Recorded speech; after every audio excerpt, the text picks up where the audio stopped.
কইতাছো কত? তোমার কয়েকদিন পরে বিয়া। তো আমি কি করব? আমার কি দোষ এখানে? আমি কি বলেছি আমার বিয়ে ঠিক করতে? আচ্ছা, এখন আমার কি করতে হবে সেটা আমারে কও। আমি কিছু চাই না, যা ইচ্ছে করো, কিন্তু তাও কিছু একটা করো। আরে আমি কি করবো? আমি কি এখন তোমাকে বাড়িতে বিয়ের প্রস্তাব নিয়ে যাবো?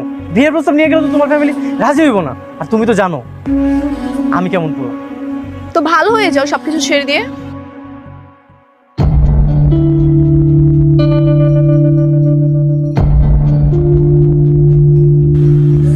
কে সাগরিকা?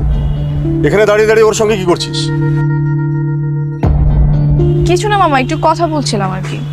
কথা বলছিল মানে? ওর সঙ্গে তোমার কিসের কথা? আর আমি তোমাকে কতবার নিষেধ করেছি যে তুমি বাড়ির বাইরে যাবে না, তারপরও বাইরে আসছো।